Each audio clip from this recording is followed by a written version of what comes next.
Assalamualaikum warahmatullahi wabarakatuh. Halo semuanya, perkenalkan saya Ahmad Ghasani Ehsan Said dari jurusan Administrasi Publik, Fakultas Ilmu Sosial dan Ilmu Politik, Universitas Sriwijaya. Di video ini saya akan menjelaskan secara singkat perjalanan hukum perburuhan yang ada di Indonesia.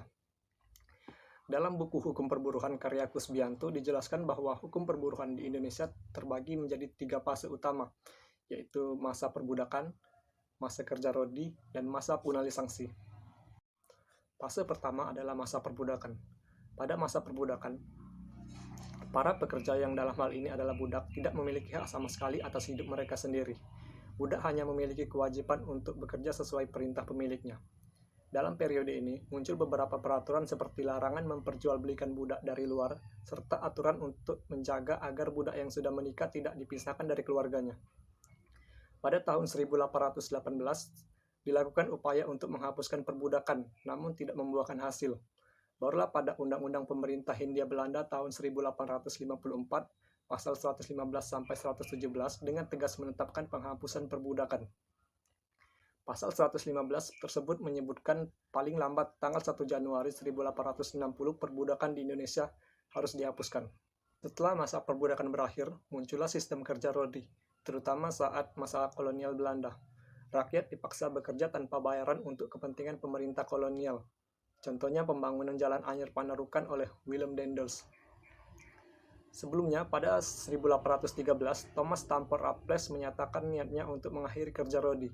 Namun, upaya tersebut tidak berhasil dilaksanakan disebabkan oleh kuatnya posisi Belanda di Indonesia pada waktu itu, yang memungkinkan mereka untuk mempertahankan kerja rodi. Baru pada tahun 1880-an, pemerintah kolonial Belanda mulai memberikan kesempatan kepada rakyat untuk menghindari kerja rodi dengan membayar pajak tertentu. Namun upaya tersebut untuk sepenuhnya menghapus kerja rodi memerlukan proses panjang.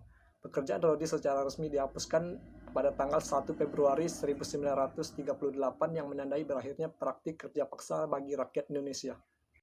Fase yang terakhir adalah masa punali sanksi. Memasuki masa punali sanksi, pekerja mulai mendapatkan upah, namun sistem ini tetap memberatkan karena buruh yang melanggar perjanjian kerja dapat dipidana. Dalam sistem punali sanksi, buruh terikat pada perjanjian yang mensyaratkan mereka untuk bekerja secara teratur dan memenuhi tanggung jawab sesuai kontrak.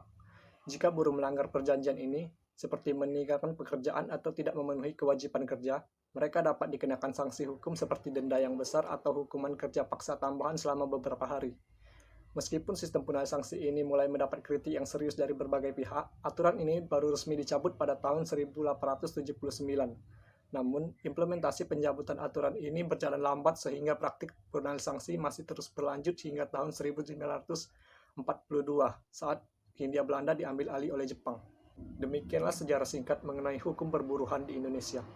Sebagai kesimpulan, hukum perburuhan di Indonesia telah mengalami evolusi panjang dari sistem perbudakan hingga penghapusan aturan yang menindas.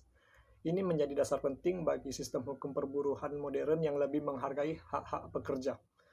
Mungkin itu saja yang dapat saya sampaikan. Lebih dan kurang saya mohon maaf. Terima kasih. Wassalamualaikum warahmatullahi wabarakatuh.